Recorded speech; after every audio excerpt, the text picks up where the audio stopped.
Formación cívica y ética. ¿Quién garantiza la libertad de las y los jóvenes?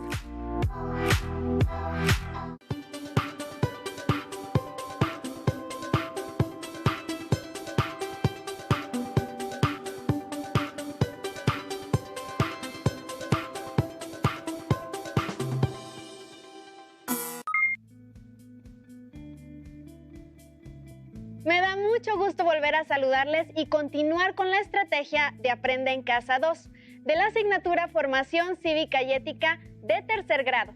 Yo soy Leslie Mendívil y me encuentro con la profesora Elizabeth Velázquez Campos, quien guiará esta sesión, que tiene como propósito conocer casos reales de instituciones civiles no gubernamentales dedicadas a garantizar las libertades individuales. Bienvenida, maestra. Hola, ¿cómo estás, Leslie? Gracias, espero que estén muy bien. Es un placer para mí estar de nuevo con todas y todos ustedes compartiendo esta experiencia a distancia. Recuerden que es muy importante para su salud que continúen quedándose en casa, que sigan al pie de la letra las indicaciones de la autoridad sanitaria, que coman saludablemente y realicen alguna actividad física por lo menos 30 minutos al día para mantener la salud física y mental durante este confinamiento. También es importante que participen en las actividades que les propondremos a lo largo de la sesión, ya que están planteadas para ser de utilidad en su aprendizaje. Les sugerimos que tengan a la mano su cuaderno, lápiz o bolígrafo y su libro de texto de formación cívica y ética. Anote las ideas principales, preguntas y reflexiones que surjan a partir del tema que estudiaremos titulado ¿Quién garantiza la libertad de las y los jóvenes? Profesora Elizabeth, ¿le parece si ya comenzamos? Claro, empecemos. En esta ocasión hablaremos sobre la manera en que las y los ciudadanos pueden favorecer el ejercicio de las libertades, defenderlas y asumirlas de manera responsable, pues parte de su papel es conocerlas y exigir que se respeten cuando sea necesario. Profesora, en el siglo XVIII en diferentes países se emprendieron luchas por abolir la esclavitud. Desde entonces se han presentado movilizaciones sociales en diferentes regiones de todo el mundo, con lo que se han tenido avances importantes para garantizar los derechos humanos que deben protegerse en todo el mundo. Asimismo, se han fortalecido organismos internacionales con diversos fines, pero todos encaminados a favorecer el bienestar y garantizar las libertades de las personas. De esta manera, se promueve que todas y todos los seres humanos sean vistos como iguales, que tengan los mismos derechos irrenunciables e inalienables. El derecho a la libertad es muy importante porque su ejercicio permite el ejercicio también de otros derechos. Por ejemplo, al ejercer la libertad, pueden decidir la mejor manera de cuidar su cuerpo y estado de salud. Si tienen libertad, las personas pueden decidir la mejor manera de satisfacer sus necesidades, elegir dónde trabajar, qué estudiar, cómo comportarse, dónde vivir. La lucha contra la esclavitud partió del reconocimiento de que la libertad permite a las personas vivir con dignidad. En el proceso se han reconocido cada vez más derechos. Ahora sabemos que todos están relacionados, pero para que las personas puedan pensar, decidir y actuar en libertad, es muy importante conocerlos como asociados a la libertad. Así es. Además, podemos resaltar que todas y todos los seres humanos tenemos la capacidad de pensar, valorar, deliberar y tomar decisiones. Es un rasgo esencial que compartimos. Por ello, se trata de ejercer nuestra libertad respetando la de las y los demás. El derecho a la libertad es muy importante en sociedades democráticas, en las que se generan condiciones para que cada persona elija su forma de vida, de elaborar y desarrollar de manera libre y autónoma sus planes de vida, sin atentar contra la integridad de las y los demás. Así es. Podemos destacar que uno de los logros más importantes en la lucha por la libertad es la Declaración de los Derechos Humanos, que fue proclamada el 10 de diciembre de 1948, en la que se prohíbe la esclavitud y destaca en su artículo 3 el derecho a la libertad y a la seguridad personal. Aún hay un camino muy largo por recorrer para que todas y todos tengamos la posibilidad real de decidir sobre la manera de conducir la propia vida y apoyarnos para tener una mejor sociedad. Por ello, es importante que estudiemos este tema a fondo. Profesora, para continuar comprendiendo el tema, sería importante explicar estos derechos. ¿Cómo se expresan en la Constitución Política de los Estados Unidos Mexicanos? Tienes razón. Como sabes, la Constitución de los Estados Unidos Mexicanos es el instrumento jurídico más importante. De ella se desprenden todas las leyes y reglamentos que aplican en el país. Por ello, es importante reconocer la manera en que expresa el derecho a la libertad en diferentes artículos. En su artículo 1 dice: en los Estados Unidos Mexicanos, todas las personas gozarán de los derechos humanos reconocidos en esta Constitución y en los tratados internacionales de los que el Estado mexicano sea parte. Está prohibida la esclavitud en los Estados Unidos Mexicanos. Empiezo mencionando este artículo para que todas y todos sepamos que la Constitución nos garantiza el cumplimiento de los derechos humanos, entre ellos la libertad y todo lo que ello implica. Nos vamos a enfocar en este derecho, pero antes me gustaría que me dijeras, Leslie, ¿qué es para ti la libertad? Bueno, para mí la libertad es actuar de acuerdo con mi voluntad, siempre y cuando no me lastime ni lastime a las y los demás, así como actuar bajo las reglas o leyes del lugar en donde vivo. Muy bien, dijiste algo muy importante, actuar bajo las reglas o leyes del lugar en donde vivo.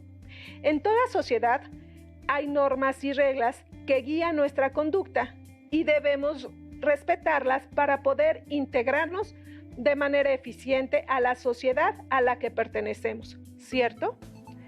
Pues estas reglas, normas y leyes también nos ponen límites para así poder convivir con las y los demás de manera armónica.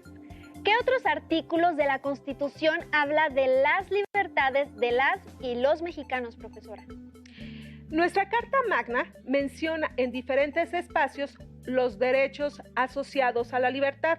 Entre ellos, en el artículo 5 se señala que toda persona puede dedicarse a la profesión, industria, comercio o trabajo que le acomode, siendo lícitos, es decir, tenemos la libertad de ejercer la profesión que deseemos.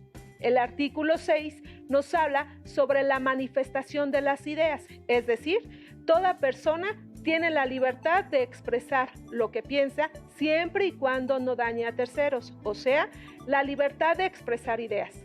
Este artículo también menciona que el derecho a la información debe de ser garantizado por el Estado. El artículo 7 nos dice que es inviolable la libertad de difundir opiniones, información e ideas a través de cualquier medio, como periódicos, revistas o cualquier red social, es decir, libertad de difundir ideas. El artículo 9 indica que no se podrá coartar el derecho de asociarse o reunirse pacíficamente con cualquier objeto lícito, o sea, libertad de manifestación pacífica. El artículo 11 nos habla del libre tránsito por la República Mexicana, de la libertad de recorrer el país sin necesidad de carta de seguridad, pasaporte o salvoconducto. El artículo 24 indica que toda persona tiene derecho a la libertad de convicciones éticas, de conciencia y de religión, libertad de elegir y profesar la religión que desee, y a tener o adoptar, en su caso, la de su agrado. Pero todos estos derechos están reconocidos en la Constitución, entonces es responsabilidad del Estado garantizarlos. ¿Por qué la ciudadanía los debe favorecer, defender y asumir de manera responsable? Es muy importante tu pregunta. como sabemos, el Estado tiene la responsabilidad de garantizar los derechos y libertades de las personas. Para ello, se generan leyes e instituciones, pero aquí debemos aclarar dos situaciones. La primera es que el Estado no es solamente el gobierno. Las instituciones de gobierno, las y los representantes populares son parte del Estado mexicano. También lo son las y los ciudadanos. Por otra parte, se ha hecho cada vez más claro que el gobierno no puede garantizar todas las libertades y todos los derechos sin la participación de la ciudadanía. En las sociedades democráticas se busca formar ciudadanas y ciudadanos con capacidad para tomar decisiones personales, sociales y políticas que sean reflexivas, que tengan disposición a participar en los asuntos de la comunidad y a promover el diálogo y la cooperación como estrategia para construir una sociedad más justa. Claro, me gustaría plantear un caso en el que mi amigo Carlos y sus vecinos se reunieron en la plaza frente al edificio de gobierno para exigir a las autoridades locales que arreglen las carreteras que dan acceso a su comunidad. Hay una secretaría que tiene ese encargo, pero puede ser que por desconocimiento o por omisión las y los trabajadores de esta dependencia no supieran de la necesidad de hacer estos arreglos. Por esa razón, ellos ejercieron la libertad de asociación pacífica para poder atender una necesidad para el bienestar de su comunidad. Muy bien, otro ejemplo es que Mayra y sus amigas debaten sobre las razones por las que van a votar por el partido de su elección en los próximos comicios. Cada una expresa sus motivos. Ellas están ejerciendo su libertad de manifestación de las ideas. Muy bien, Leslie. Ejercer las libertades conlleva un compromiso y una responsabilidad hacia una o uno mismo y hacia las y los demás. Y ejercerlas de manera adecuada ayuda a vivir en una sociedad más justa. Aunque el gobierno es responsable de construir un país democrático en donde se garantice a sus habitantes estas libertades, la ciudadanía debe de participar para exigir y hacer cumplir las libertades a las que tiene derecho. En los ejemplos que hemos visto, podemos notar que, en todos los casos, las libertades requieren del ejercicio de la ciudadanía para colaborar con las instituciones o vigilar que cumplan con su deber. En una sociedad democrática, el gobierno tiene la función de impulsar el desarrollo integral de sus habitantes. Por su parte, las y los ciudadanos pueden conocer, defender y exigir el cumplimiento de sus derechos, incidir en la toma de decisiones sobre asuntos de interés colectivo. Claro, esto permitirá que el Estado garantice la vigencia de las libertades a sus ciudadanos. Cuando el gobierno es omiso, las y los ciudadanos pueden exigir el cumplimiento de sus libertades, basándose en el marco legal. Pero, ¿te imaginas lo complicado que puede ser para una persona lograr que una institución resuelva sus demandas? Por otro lado, imagina lo complicado que puede ser escuchar todas las demandas, organizarlas, planear las acciones políticas que se pueden realizar y después llevarlas a cabo, vigilar que se cumplan y observar su utilidad.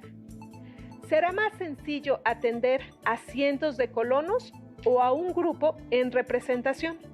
Bueno, tal vez sería más útil que las y los ciudadanos se organicen porque así tendrían más representatividad y las autoridades tomarían más atención en escucharles. Por otro lado, al estar organizada la ciudadanía, podría presentar propuestas que incluyan o engloben las necesidades de todas y todos.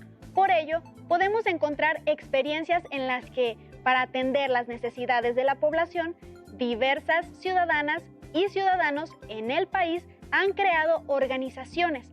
Se les conoce como organizaciones de la sociedad civil. Se espera que éstas contribuyan al mejoramiento social. Las organizaciones de la sociedad civil surgen de manera voluntaria para dar atención a necesidades o problemas comunes.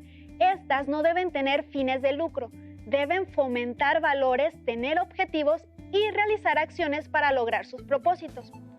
La organización ciudadana es fundamental para fortalecer el valor de la libertad debido a que implica tomar decisiones y colaborar en la solución a problemas comunes. Formar parte de una organización de la sociedad civil es una alternativa que tienen las y los adolescentes, las y los adultos para favorecer el desarrollo de sus localidades o el país. Hay otras formas de organización en poblados, rancherías y comunidades. También son válidas e importantes. Así es, Leslie, como el tequio o la faena. Pero en el caso de las organizaciones de la sociedad civil, estos ciudadanos pueden organizarse mediante colectivos, instituciones civiles y no gubernamentales dedicadas a garantizar las libertades individuales. Para tener un panorama más amplio sobre el tema, veamos y escuchemos el siguiente video.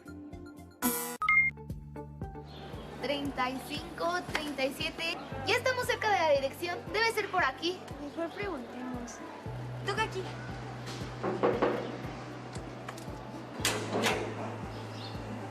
Buen día, ¿qué se les ofrece? Buen día. Estamos buscando una paquetería. ¿Es aquí? No, señorita, esta es una asociación civil. Disculpe, ¿qué es una asociación civil? Existen muchas asociaciones civiles.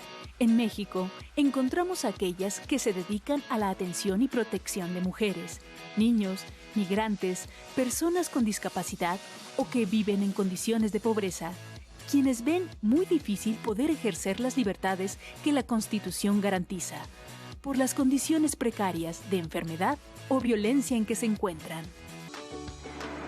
No sabía que una organización de la sociedad civil ayudara a tantas causas. Yo tampoco sabía.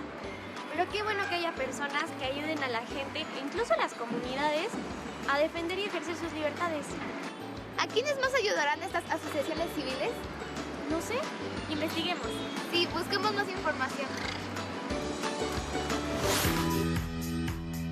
De acuerdo con el Instituto Nacional de Desarrollo Social, INDESOL, en México existen cerca de 60,000 organizaciones de la sociedad civil.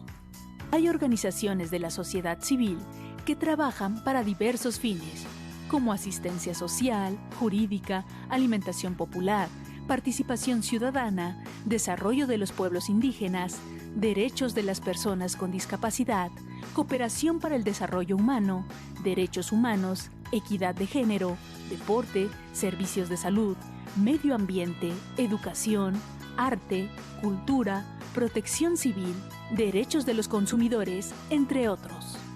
Estos colectivos son independientes y autónomos. Cuentan con reglamentos, estatutos y procedimientos y adquieren gran importancia porque prestan servicios sociales basados en la solidaridad. Además, interactúan con pares y contrapartes.